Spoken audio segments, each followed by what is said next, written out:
There's often a moment, a specific feeling that settles into your chest like a weight you didn't notice at first, but that never really leaves. A number that pops up on a bill, on a medical statement, or maybe in a conversation with a friend who's quietly downsizing, not by choice but by necessity. A situation that makes you pause and think about what retirement was supposed to look like. Maybe it's the rising cost of insulin, or the fact that your Social Security check barely stretches to cover your rent. Maybe it's watching friends go back to work at age 72, not because they want to, but because they have no other choice. Or maybe it's simply hearing someone whisper, "I don't think I can afford to get old in this country." Retirement. That word carries weight, doesn't it? A cultural myth, dressed up in golden sunsets and rocking chairs, Hawaiian shirts, and freedom. We're told it's the reward for decades of work, discipline, sacrifice, the time when you finally get to breathe.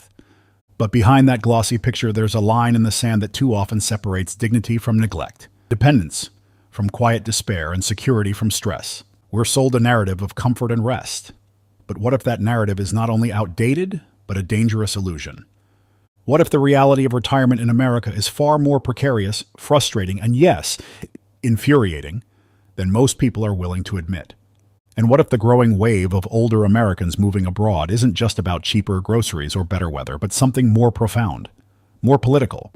Let's unpack the myths and take a closer look at why so many retirees are quietly, decisively, and permanently walking away from the American dream.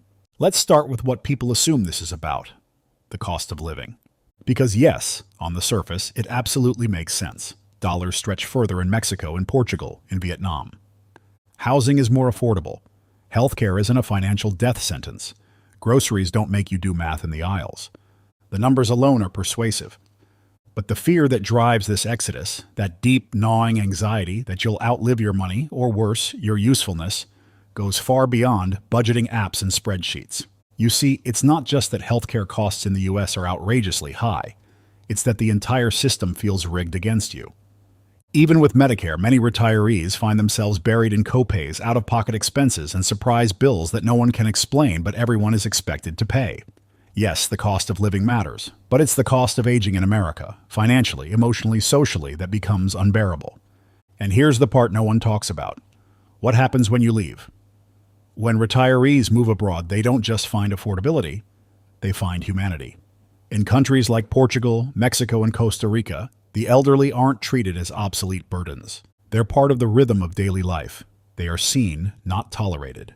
Cared for, not managed. Americans who leave often describe the shocking experience of simply being respected again, of having access to doctors without needing 5 different forms or 45 minutes on hold, of feeling safe walking at night, not because there's no crime, but because there's a sense of community. And after a lifetime of being told to work harder, save more, sacrifice longer, many retirees are finally realizing that the real escape isn't just from the cost of living, but from the feeling of being slowly erased, which leads to a bigger truth. This is about something deeper than economics. It's about protest. Leaving the US isn't just a budget decision, it's a middle finger to a system that promised comfort and delivered anxiety. It's not retreat, it's rebellion. Let's talk about the emotional undercurrent here. Because while the headlines might frame this trend as a lifestyle choice, a quirky new chapter in life, the reality is far more raw. There's grief in these moves, there's rage, and there's a quiet but powerful sense of betrayal.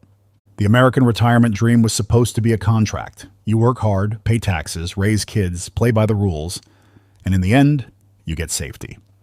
But more and more people are realizing that safety isn't coming, that the system they contributed to their whole lives is now telling them, sorry, you're on your own. There's a reason retirees aren't just going to Florida anymore. They're going to Merida, to Lisbon, to Medellin. They're building communities, not just to save money, but to save each other. These are people who know how to endure. They've lived through recessions, wars, technological upheavals, and they're not naive. But they also know when a promise has been broken. Retirement in America doesn't just feel risky, it feels insulting.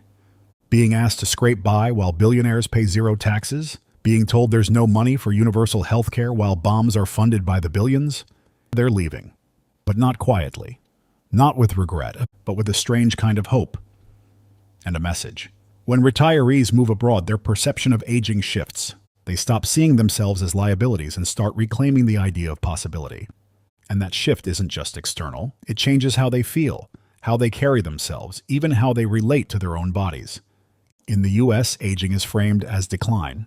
Every wrinkle, every slower step is met with a kind of cultural sigh. But in much of the world, aging is simply living. While it's true that many retirees lose certain conveniences when they leave the US, familiar foods, a certain pace of life, they gain something far more valuable, autonomy. They walk more, cook more, engage more. Some even learn new languages, not because they need to, but because their minds still crave the stretch. It's not that aging becomes easy. It's that aging finally gets to exist without shame. And here's where it gets really beautiful, because this isn't just about escape.